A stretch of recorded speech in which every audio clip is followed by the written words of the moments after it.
content de parler aux autres de bonnes nouvelles à Jésus-Christ. Oh, moi, je voulais chanter un petit cantique, moi, improvisé. Hein? Moi, improviser un petit cantique pour les autres. Et moi, pas répéter cantique là, parce que moi, pas savent bien créole, mais moi, quand essayer de chanter un petit peu, parce que moi, quand aimé chanter pour bon Dieu. Mais pas ni voix, mais pas ni problème. Sami à moi, écoutez-moi, bon Dieu tenir un plan pour vous. Sami à moi, faut pas pleurer, plan à Jésus pour vous est si belle. Sami à moi, écoutez-moi, bon Dieu tenir un plan pour vous. Sami à moi, pas pleurer, plan à bon Dieu bon pour vous. Sami à moi, écoutez-moi. Amen. Oh, la vie est belle avec Jésus. Je peux vous le dire, la vie est belle avec Jésus. Alors ce matin, je tiens à vous informer que je suis dans un programme qu'on appelle démonstration de puissance. Si vous n'avez pas encore vu la puissance de Dieu, venez à Bergevin. Je vous lance un défi. J'invite les marabouts, les sorciers et tous les voyants de la Guadeloupe qui veulent tester la puissance que Dieu a mis à moi de venir. J'invite tous les marabouts, les sorciers, les vaudoisants. Si vous avez de la puissance, je vous lance un défi. Venez ce soir, vous allez voir la vraie puissance qui descend d'en haut. Oui, Jésus-Christ habite à moi. Celui qui habite en moi est plus fort que Shiva, est plus fort que Mahémé, est plus fort que Vaudou, est plus fort que toute la sorcellerie. Oh my God, si vous savez que Christ en vous, c'est l'espérance de la gloire et de la résurrection. Alors, actuellement, je suis dans une campagne que j'appelle démonstration de puissance. Ce soir à Bergevin. Moi, qui dis bien, soit là ça à Bergevin, nous qu'à faire l'onction d'huile. Sous malade, sous qu'à sentir que quoi a envoûté. Et moi, qui dis autres, ou qu'à payer à rien, ou qu'à payer à rien. Bon Dieu, qu'à battre tout bitin gratuitement. Sous rencontrer un monsieur qui dit qu'il est pasteur et qui commande l'argent pour prier pour les autres, il ne faut plus aller là parce que c'est un escroc. Et je tiens à dire, il y a beaucoup d'escrocs qui viennent actuellement en Guadeloupe, pas aller donner l'argent marabout, venez chez Jésus-Christ ou qu'à recevoir délivrance, guérison gratuitement. Donc, je suis ce soir à Bergevin, face à Cache à faire à 19h, il y a une réunion spéciale, onction d'huile, démonstration de puissance. Venez voir, viens et vois, tu vas voir ce que tu verras. Que notre Dieu, l'évangile, ce n'est pas les discours persuasifs de la sagesse humaine, mais une démonstration de puissance. Et après demain matin, à Bergevin, face à Casse-à-Faire, c'est ma dernière réunion que je ferai. Et mes fidèles de la Martinique, suivez-moi sur Internet parce que je n'aurai pas le temps pour aller en Martinique. Comme vous avez déjà eu une convention déjà avec quelqu'un d'Angleterre, moi, le 23, je voyage pour l'île de la Réunion. Et si vous avez la famille à l'île de la Réunion, annoncez aux gens à la ville de Saint-Pierre, à la salle de la synthèse. Vous allez vivre les moments les plus puissants de l'histoire de l'île de la Réunion. Vous allez vivre les moments les plus puissants. Parce que Dieu m'a donné une onction pour gagner les îles entières et les nations entières pour Jésus. Et l'opération Réunion pour Jésus, vous allez voir la puissance de Dieu, vous allez voir les tonnerres descendre du ciel, vous allez voir que le feu va tomber du ciel et le peuple réunionnais sera transformé. Et après l'île de la Réunion, le 30 septembre, je vais à Madagascar. Je vais à Madagascar. Et à Madagascar, il y a un peuple nombreux qui m'attend, spécialement à Antananarive. À Antananarive, la capitale. Et je serai reçu par un pasteur qui fait aussi la télévision. Donc Madagascar va vivre des moments inoubliables.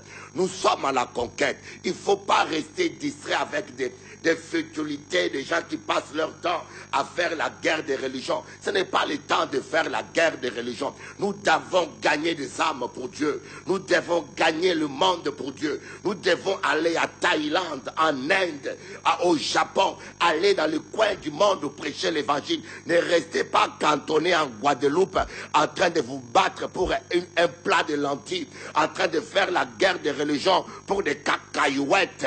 Levez vos yeux, regardez comment la moisson est grande, ayez une vision internationale. Dieu a dit, demande-moi les nations et je te les donnerai. Malheureusement, il y a des hommes religieux qui sont tellement stupides que leur vision est bornée à Mornalo, à Bemao, et qui font la petite guerre des clochers. Oh my God, on n'a pas le temps à perdre, on n'a pas le temps à perdre. Je suis un missionnaire, je suis venu en Guadeloupe, j'ai établi l'église, le réveil est descendu là, à Martinique, je fais un travail et ma mission continue. Amen. Entrez dans la vision de Dieu. Donc sois là ça. Je vais prophétiser sur ta vie. Je suis un envoyé de Dieu. J'ai l'onction d'Ézéchiel, l'onction d'Élisée. Oui, le Seigneur m'a dit, je te donne l'onction d'Ézéchiel et l'onction d'Élie.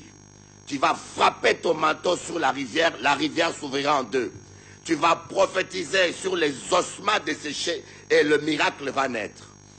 Et je vous dis que je suis en train d'expérimenter des moments extraordinaires. Quand je parle dans la vie de quelqu'un, je prophétise. Si la personne, son cœur est droit, si la personne est réellement repentante, il y a quelque chose qui se passe. Il y a des miracles extraordinaires. Oh my God. Il y avait un homme qui avait ce 2 reins condamné. Je parlais à sa vie. Il est allé voir les médecins.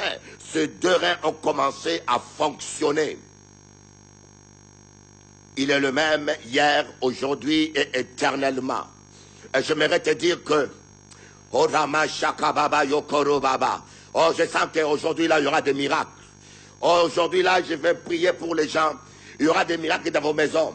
Et s'il y a des gens qui ne peuvent pas se déplacer, même maintenant, là, en direct, je suis venu faire des démonstrations. Je vous dis, même maintenant, là, en direct, sois prêt, rapproche-toi de la télé. Et si tu es en prison, ou si tu es paralysé, par exemple, tu as tes mains qui ne bougent pas, tu es paralysé.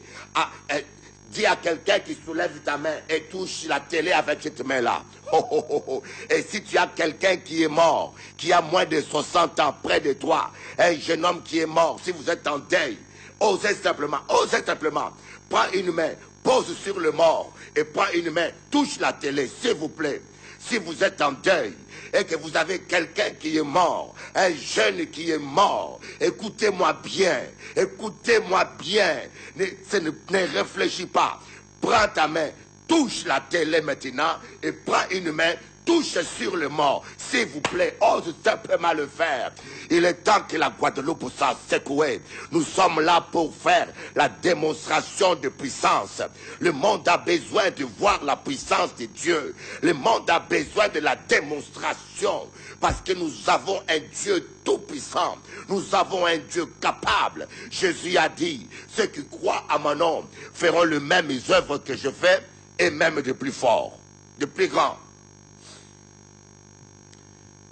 J'insiste, ne te sens pas ridicule, même si les gens se moquent de toi, même si les gens disent que tu as perdu la tête. Fais ce que Bishop Eli a dit, rapproche la télé, touche la télé et prends une main, impose sur le mort. Oh my God, je sens qu'il y aura une résurrection des morts ici en Guadeloupe. Il faut une résurrection des morts. C'est ce que j'ai demandé à Dieu. La Guadeloupe sera une deuxième fois bouleversée.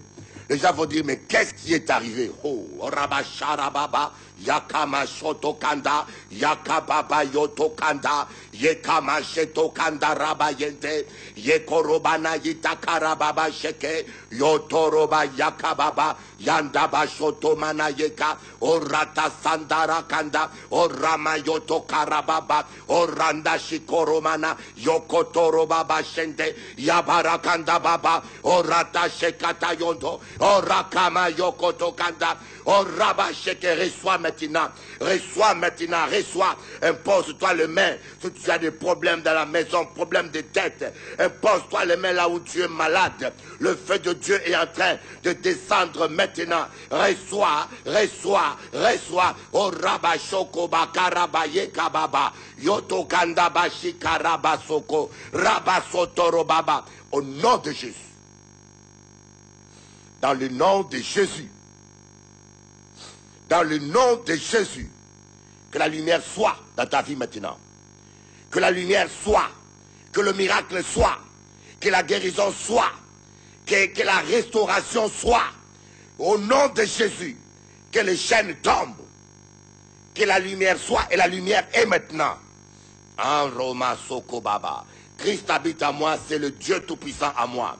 Je peux parler comme Dieu. Je dois faire les mêmes œuvres que Christ. Vous devez faire les mêmes œuvres que Christ. Jésus-Christ habite en toi. Il n'habite pas en toi pour chômer. Il n'habite pas en toi pour bavarder. Je vous dis, l'évangile, ce n'est pas les discours, des discours psychologiques. Aujourd'hui, on va dans les églises, on s'assoit. C'est des discours psychologiques. Des principes des royaumes, de saouler les gens avec des principes. Ça, c'est de la pensée positive. Ça, c'est de la psychologie psycho-évangélique.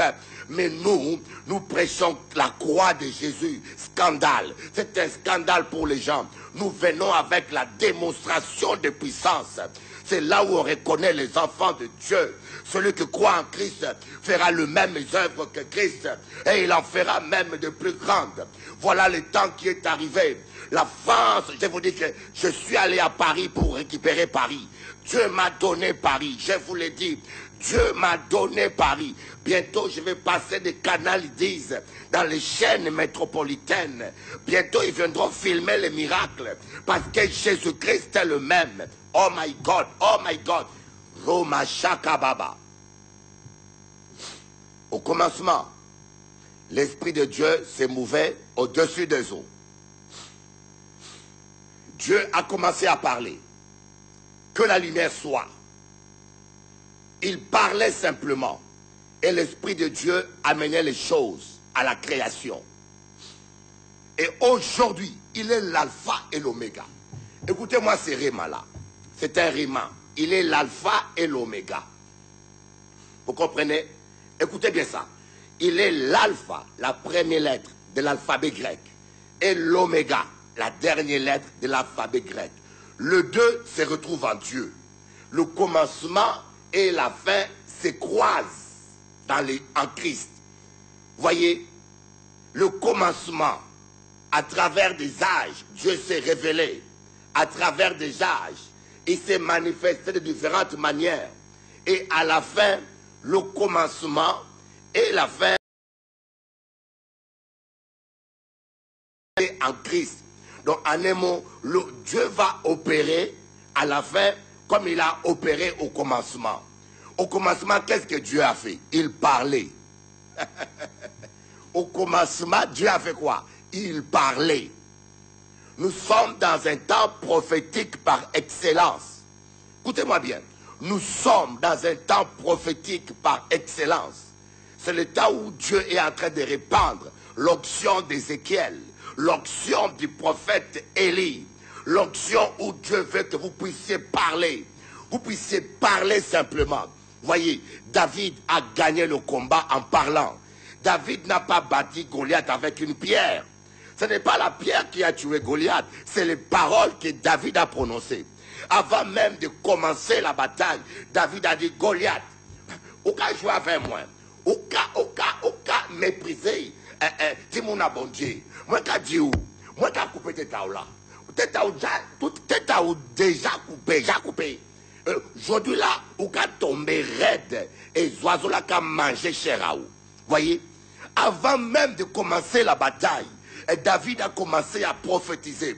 Je vais couper ta tête, tu ne tiendras pas aujourd'hui. Mais vous savez que quand David disait ça, David était en danger de mort. Parce que Goliath était un soldat invincible.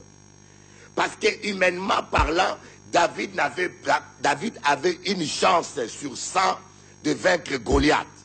Parce que humainement parlant, David ne pouvait même pas tenir devant Goliath. Il n'avait pas de casque, il n'avait pas de bouclier, il n'avait aucune protection. Si vous n'êtes pas prêt à prendre des risques pour Dieu, vous n'êtes pas prêt à servir Dieu. Vous n'êtes pas prêt à vivre la gloire de Dieu.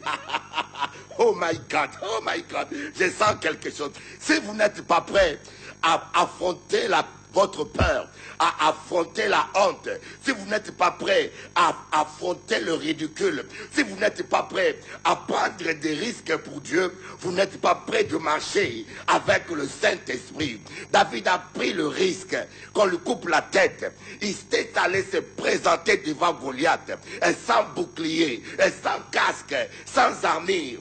Et il a eu l'audace. Il a commencé à prophétiser exactement comme Jéhovah. Au commencement, Dieu dit que la lumière soit, et la lumière fut. Et David a commencé à dire, Goliath, je vais couper ta tête. Le combat n'a pas commencé, mais je vais te dire déjà ce qui va t'arriver. Je vais couper ta tête, Goliath. Moi, qu'à couper tête à où? Et je dis la même, les oiseaux qui mangé chair à où? Parce qu'ils ont joué avec bon Dieu à moi. My God, my God, my God. I don't know how to explain it. It is so wonderful. It is so powerful. Oh, esta palabra es muy poderoso. Con Dios, mi amigo, todo es posible. Quiero que tú entiendas cómo estaban la estrategia de David. Aprende a confesar la palabra de Dios. Aprende a hablar como Dios. Aprende a caminar como Dios. J'aime cette parole. J'aime cette parole. Peu importe que les gens me traitent de fou. Peu importe que les gens me traitent de malade. Peu importe que les gens me traitent de ridicule. Ça ne me gêne pas. Je suis prêt à manger les sauterelles comme Jean-Baptiste, mais je ne peux pas renier cette parole. I can't, je ne peux pas renier cette parole. Ramashakarababa, Yamakarabashekarakanda, Orata Sakarabana, Rakoto Karabaye Kababa Shondo, Oroma Soto Kanda Baba. Le thème que je voulais vous développer, c'est Christ, l'alpha et l'oméga. Christ est l'alpha et l'oméga. L'alpha, il est toutes les lettres. Il est Jéhovah, il est Yahvé, il est Adonai, il est le Dieu Tout-Puissant, il est le Saint-Esprit, il est le Père éternel, il est le Fils, il est toutes les lettres, il est tout l'alphabet divin, il est tous les titres de Dieu, il est Emmanuel, Christ. C'est la révélation de Dieu Tout-Puissant au travers du temps. Le Dieu qui a descendu les échelles. Mais j'aimerais vous dire, dans la dimension de puissance, Christ, en Christ, l'alpha est égal à l'oméga. Vous comprenez?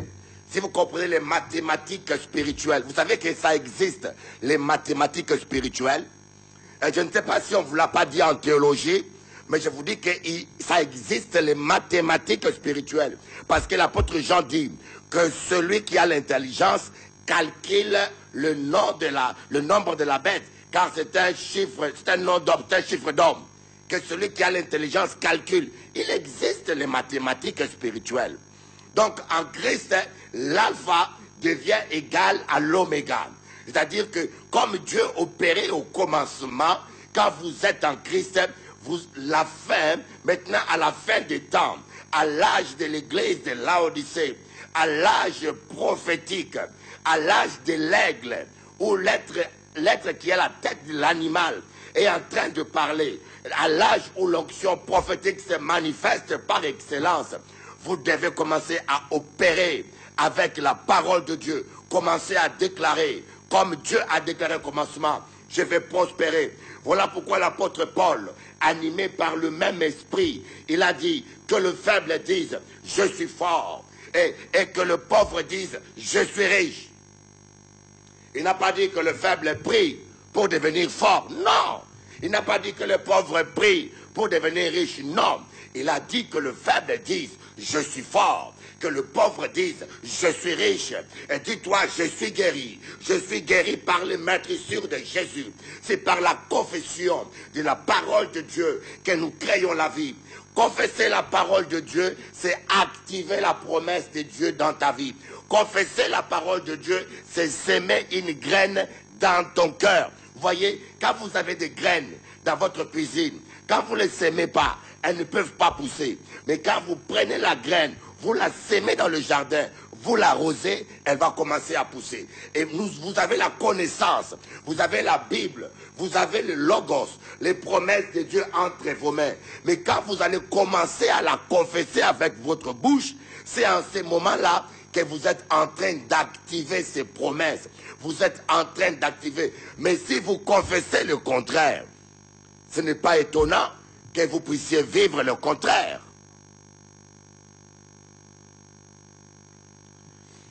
Hallelujah. Thank you, God. Thank you, God. Thank you, God. On vit un temps où Dieu veut se glorifier. Écoutez-moi bien.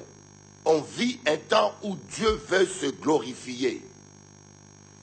On vit un temps où Dieu veut faire des miracles extraordinaires. On vit un temps où Jésus a payé tous les prix. Il a fait, c'est comme si votre mère veut vous faire à manger. Il prend des charbons, du bois, il met ensemble. Il prend l'essence, il met sur le bois. Il prend à manger la viande, il met sur le feu. Il te donne les allumettes. Il dit, tout est accompli. J'ai tout fait. Tu n'as qu'à claquer. Tu n'as qu'à claquer un petit peu l'allumette et tu mets dans le bois, le feu s'allume. Jésus à la croix, il a tout accompli. Il est l'alpha et l'oméga. Donc, à la croix, le A s'est uni avec le Z. L'alpha et l'oméga s'est retrouvé un seul en Christ. Le commencement et la fin se sont rejoints en Christ. Il est notre commencement et notre fin. Il suffit simplement de déclarer avec votre bouche, d'allumer l'allumette et le feu de Dieu va embrasser ta famille. Le feu de Dieu va embrasser ta nation. Le feu de Dieu va embrasser ton église. Le feu de Dieu va embrasser ton existence.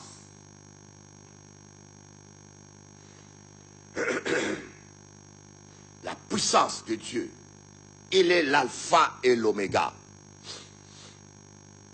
Aujourd'hui, hier et avant-hier, durant le séminaire que je suis en train de faire, dans mon église à Bergevin, face à Cache-à-Faire, nous avions parlé des différentes formes de tempêtes. Vous savez, nous sommes appelés à affronter des tempêtes dans notre vie. La vie chrétienne n'est pas une vie de facilité. Nous avions vu 4 types de tempêtes différentes. La première tempête, c'est la tempête de Jonas. Cette tempête est due au péché. Jonas avait désobéi à Dieu. Il n'avait pas voulu répondre à l'appel de Dieu. À cause de sa désobéissance, la tempête s'est soulevée. Il a failli faire noyer les gens qui étaient avec lui. Parfois, nous faisons noyer notre famille. Nous amenons notre famille dans des difficultés. Nous amenons les enfants dans des difficultés. Parfois, le pasteur amène l'église dans des difficultés. Parce que nous ne laissons pas nous n'obéissons pas au Saint-Esprit. Parce que nous ne nous soumettons pas à l'Esprit de Dieu. Et notre existence devient compliquée. Notre vie devient compliquée. Mais la seule issue, la seule manière de triompher de la trompette de Jonas, c'est ce qu'on appelle la repentance. Une sincère repentance. Il y en a, au lieu de se repentir, ils essayent de changer de pasteur, d'aller à gauche, à droite. Une sincère repentance, c'est le seul moyen par lequel la baleine va te vomir. Et la deuxième type de tempête, c'est la tempête permissive de Dieu. C'est une tempête qui est pour la gloire de Dieu. Vous voyez, Jésus-Christ était en train de prier toute la nuit. Quand les disciples ont pris la barque, ils sont partis. Et Jésus a commencé à marcher sur les eaux pour rejoindre la barque. En ce moment-là, une tempête s'est soulevée. Le vent contraire soufflait.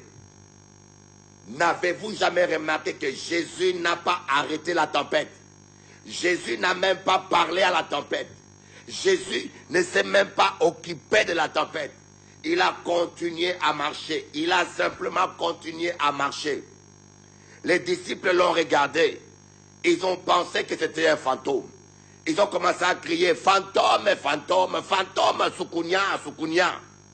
Voyez, même les disciples ont vécu des années avec Jésus. Ils ne savaient pas discerner Jésus d'un fantôme. C'est ce qui se passe dans les églises baptistes. Vous les baptistes, vous les ADD, vous les évangéliques, vous les chrétiens d'aujourd'hui. Vous confondez les démons et les Saint-Esprit. Certains parmi vous sont condamnés parce qu'ils ont blasphémé contre le Saint-Esprit. Vous ne savez pas discerner le Saint-Esprit des démons. Quand le Saint-Esprit est en train de se manifester, vous dites, c'est le diable qui vous a dit qu'il n'y a que le diable qui a la puissance. Le Saint-Esprit est là aujourd'hui. Dieu veut se glorifier. Dieu veut se manifester. Si les faux prophètes délivrent les gens, si les faux prophètes guérissent les gens, pourquoi êtes-vous contre eux? Jésus a dit, Satan ne peut pas combattre Satan. Et vous qui prétendez avoir le véritable Saint-Esprit, faites le travail de Jésus. Manifestez la puissance de Jésus. Vous en êtes incapable. Et quand Dieu utilise quelqu'un d'autre, vous perdez votre temps à critiquer le diable, le diable. Jésus n'a-t-il pas dit, un royaume divisé contre lui-même ne peut pas subsister. Si Satan chasse Satan, comment ce royaume peut-il subsister? Oh, la sagesse est justifiée par ses œuvres. Cette tempête-là, Jésus ne l'a pas arrêtée. C'était pour la gloire de Dieu. Jésus voulait manifester la puissance de Dieu. Vous savez, il y a des tempêtes qui soufflent dans nos vies, des difficultés qui nous arrivent. Dieu le permet simplement pour que nous puissions manifester notre foi. Parce qu'une foi qui ne rencontre pas de problèmes ne peut pas grandir. La vie chrétienne n'est pas une vie de facilité. La vie chrétienne est une vie de problèmes, mais et de solutions aussi. Vous aurez des problèmes, mais vous aurez toujours la solution tant que vous êtes en communion avec le Dieu véritable, le Dieu tout-puissant. Ne vous occupez pas de la tempête qui souffle. Ne vous occupez pas de ce que les gens disent. Ne vous occupez pas des craquas de murmures. Oh, ne laissez pas votre cœur être rempli d'amertume. Avancez simplement. Laissez les gens vous rejeter. Laissez les gens vous trahir. Laissez les gens vous calomnier. Avancez simplement. Avancez simplement. Et c'est du temps. Ils vont fermer la bouche. Quand ils vont voir, la tempête va s'arrêter. Quand tu mettras ton premier pied dans la barque, quand tu vas atteindre ton but, le diable va fermer sa bouche. La deuxième tempête, c'est la tempête que Jésus-Christ a calmée. Jésus était en train de dormir. La troisième tempête, c'est la tempête destructive. Jésus était dans la barque en train de dormir. Les démons, Satan ont soulevé une tempête pour noyer Jésus. L'eau rentrait dans la barque. Les disciples ont commencé à se battre, ils ont paniqué. Jésus a laissé aux disciples l'opportunité de manifester leur foi. Mais ils ont désespéré. Vous savez, des fois, Dieu nous laisse dans les problèmes parce qu'il veut que nous puissions manifester notre foi pour pouvoir grandir. Si vous ne manifestez pas votre foi, vous ne pourrez pas grandir spirituellement. Il est écrit, mon juste vivra par sa foi. S'il se retire, mon âme ne prend pas plaisir en lui. Si tu ne veux pas marcher par la foi, tu ne vas pas plaire à Dieu. C'est pour cela que Dieu permet parfois que le diable t'attaque. Il attend de toi que tu puisses manifester ta foi. Et les disciples ont commencé à crier. Et là, Jésus-Christ s'est levé. Il a parlé avec autorité à la tempête et la tempête s'est calmée. Le problème aujourd'hui, les chrétiens, on n'a pas le discernement. On confond toutes les tempêtes. Toutes les tempêtes qui arrivent, tu veux l'arrêter. Et tu perds l'énergie. Il y a des tempêtes qui vont s'arrêter toutes seules. Continuer à servir Dieu et à louer Dieu, les démons vont se fatiguer. Il partira tout seul. Et il y a des tempêtes qu'il faut réprimander. Si tu ne parles pas, elle ne s'arrêtera pas. Il faut exercer ton autorité. La dernière tempête, c'est la tempête qui accomplit la volonté de Dieu. La tempête planifiée par Dieu. C'est la tempête que l'apôtre Paul a vécue. Dieu a dit à l'apôtre Paul, tu dois rencontrer César. Et l'apôtre Paul, on l'a attaché. On l'a amené comme prisonnier. Et ils allaient vers Rome.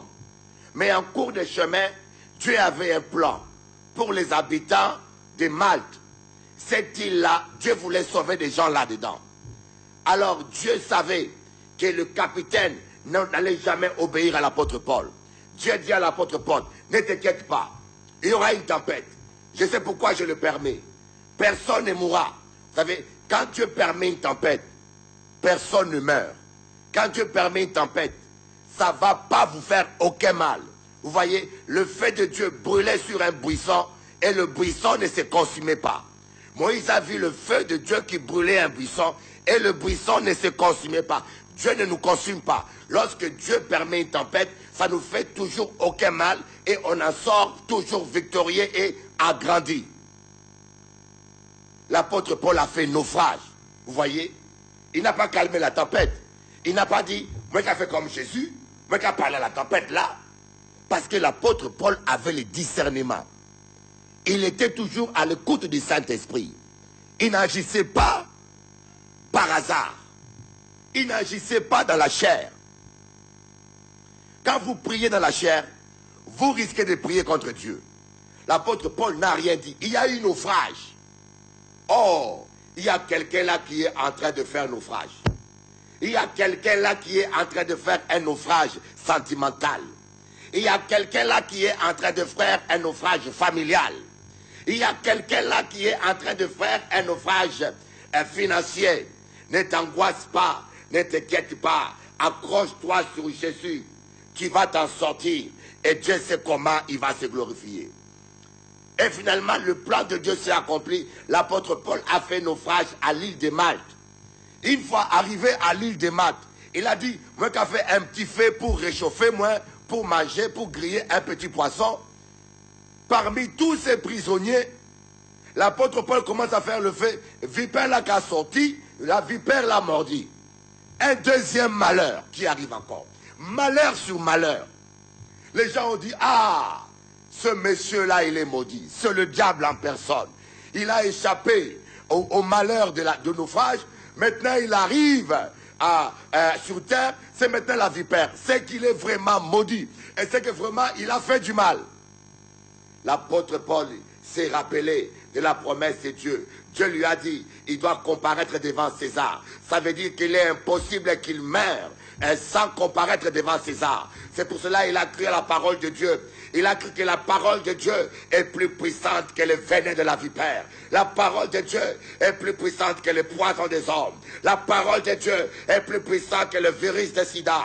La parole de Dieu est plus puissante que le cancer. L'apôtre Paul a dit, vipère, mets tes venins, mets tes venins, mets tes venins, mets tes venins. Il a secoué la main et la vipère est tombée. Les gens attendaient qu'il puisse mourir.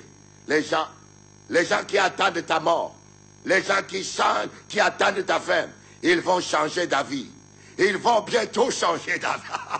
Ils vont bientôt changer d'avis. Ils vont dire, ah non, mais c'est la même forme, mais c'est la Timouna, bon Dieu. Les gens qui entendent ta fin là, les gens qui te calomnient, les gens qui te critiquent, et bientôt ils vont changer d'avis.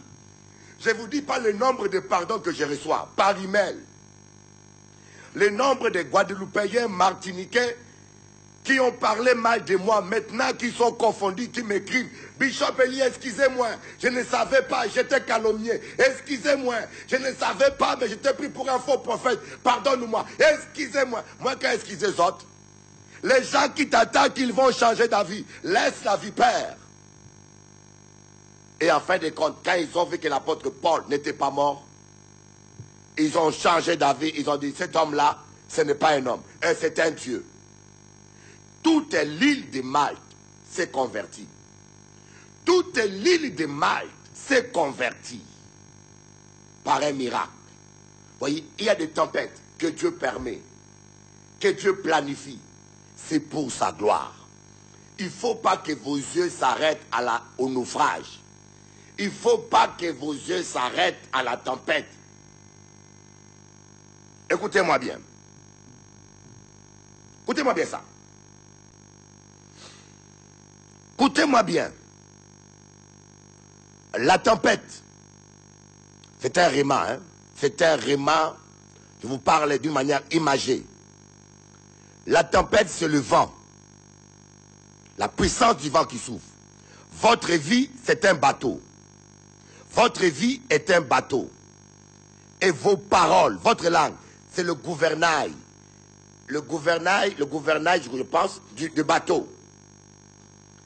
Votre bateau prend la direction. Quand un vent souffle sur votre voile, quand le vent souffle sur votre voile, le bateau prend la direction que vous lui donnez. Quand une tempête souffle dans votre vie, l'issue, le trajectoire de votre vie dépend de ce que vous confessez durant la tempête. Pendant que la tempête souffle, si tu dis que je m'en sortirai, je m'en sortirai, je m'en sortirai, et vous allez voir, la force de la tempête va vous pousser vers la sortie victorieuse. Petit yoka makabu petit. Petit yoka remo yo petit. Petit yoka remo yo petit. Pendant que la tempête souffle, quand tu confesses, oh, personne ne mourra. Dieu m'a parlé, personne ne mourra. Le naufrage aura lieu. Mais l'issue, la direction du naufrage sera, personne ne mourra. L'apôtre Paul a dit, personne ne mourra. Et personne n'est mort. Pendant que la tempête est soufflée, la femme qui avait la perte de sang, elle rampait par terre. La tempête est soufflée, tout le monde marchait sur ses pieds, sur ses mains. Et son gouvernail, sa langue disait, si je touche le manteau de Jésus, je serai guéri. Et si je touche le manteau, les vents soufflaient, et l'issue, la direction des bateaux, c'était la guérison. Kaouka dit, là où tempête la ka soufflé à Danviaou. Il y a des tempêtes que Dieu a prévues pour vous amener plus haut. Comme on dit, reculer pour mieux sauter. Il y a des tempêtes que Dieu permet, comme la tempête de l'apôtre Paul. Il les permet pour vous amener plus haut. Mais au lieu que vous allez plus haut deux fois, vous vous retrouvez plus bas, parce que durant la tempête, vous avez confessé, ah, moi fini, aïe, aïe, aïe, vie à moi, aïe, aïe, aïe, maman, moi fini, ou qu'a fini, parce qu'on a dit ou fini. Dis-moi, qui bidon on a dit avec bouche à la tempête la casse sonner? Oh oh, quand on a dit, oh oh, ne regardez pas la puissance du vent. Quand la tempête est soufflée, pendant que la tempête est soufflée, pendant que Goliath montrait ses muscles, pendant que Goliath criait, s'énervait, tournait son javelot, et qu'il montrait ça, David a commencé à confesser. Moi, quand coupé tête à Goliath, moi, quand coupé tête à Goliath, fini pour ça. Et le bateau a pris la direction décapitation de Goliath. Ah, la parole. Petit, il y aura ma du petit. Il y aura bilogo. Liloba, petit. La parole. La parole. Ce que nous avons péchoté. À ton copier d'internet, petit. Waya. Et ce où t'as l'eau, la petit. O Rama Shakababa Yokoro Bakanda Ratatata Raba Shekere Baba Oroto Manashika. Oh, qu'est-ce que tu confesses pendant que la tempête souffle? Même quand la situation s'empire, les vents soufflent, les médecins disent tu mourras, les hommes disent c'est fini pour toi. Voyez, les gens disent à Pierre, toi tu es maudit Pierre, une vipère t'a mordi, tu as échappé au naufrage, maintenant une vipère t'a mordi. Paul n'a jamais confessé une parole négative. Il a secoué seulement la main. Ou il a seulement secoué la main. Voilà un peu ce que je veux que tu puisses comprendre. Quoi qu'il se passe dans ta vie. My God.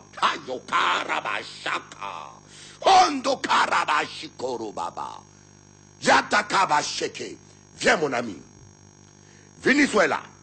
Je sens que ce soir, pasteur Ronald, il y aura des démonstrations terribles. Ce soir-là, my God, my God, my God. Je sens que ce soir-là, il y aura des choses terribles. Pas rater, sois là. C'est gratuit. Viens, viens, viens. Ce soir, je vais prophétiser sur ta vie. Je vais donner une direction prophétique. Tu vas t'en sortir. Continue à dire, je vais m'en sortir, je vais m'en sortir, je vais m'en sortir. Alors nous avons réunion ce soir à Bergevin, face à Cachafer. Ce soir et demain matin. Prends taxi, venez. Prends taxi, venez. Mais pour vrai marabout, il y a voyager. Pour marabout, là, il y a louer taxi, il y a appeler grand-père Raoult, il y a appeler tanti pour venir amener au là vrai marabout. Mais pour bon Dieu, il est fatigué. Viens. Et je tiens à vous dire demain, à Paris, au 13 rue de la Liberté, à 10h, vous aurez le pasteur Bob Mbayou, ex-triple champion de France de boxe super léger. Maintenant, il est boxeur des démons. Il boxe les démons pour Jésus. Et sans oublier, à Martinique, vous avez le pasteur Serge. À zone industrielle de Cocotte, du COS. Juste derrière la Péri. Juste derrière la Péri. Il y a plusieurs églises là. Mais vous allez voir, c'est marqué Église Nouvelle-Jérusalem ACRJC. On travaille dans l'unité. Soyez bénis. Moi, quand mes autres. Pourquoi, frère? Moi qui t'ai parlé pour les autres, pour parler avec eux. Moi, quand mes autres, est-ce que vous aimez moi? Amen. Bon Dieu bénis les autres. Rendez-vous sur onction.com. À bientôt.